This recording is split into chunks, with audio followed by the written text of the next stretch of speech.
ढेंकीकुट टसो society बड़ धरण चोरी घटगाँ थाना ढेंकुट फांडी एनएच 20 साइड ढेंकुट टसो सोसाइटी गत राति बड़ धरण चोरी होती एने आज सोसाइटर संपादक ब्रह्मानंद दास ढेंकुट फांडी लिखित भाव जन पूर्वतन संपादक सुधांशु नायक समस्त दायित्व दे चोरीर समस्त विवरणी जना पड़ना तेरे चेयर कंप्यूटर आदि विभिन्न जिनिस एणे तेणे पड़िथिया बेले इनोवेटर एवं विभिन्न पुरस्कार फलक अन्य जिनिस नथिबा देखा जायछि।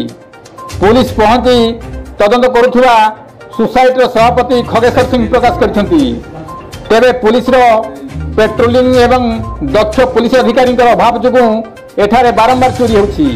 एणु एसपी तुरंत एठारे जने दक्ष पुलिस एसआई को नियुक्त देबाकू दाबी होछि। गोविंद राउत रिपोर्ट केडी निजुड़िया।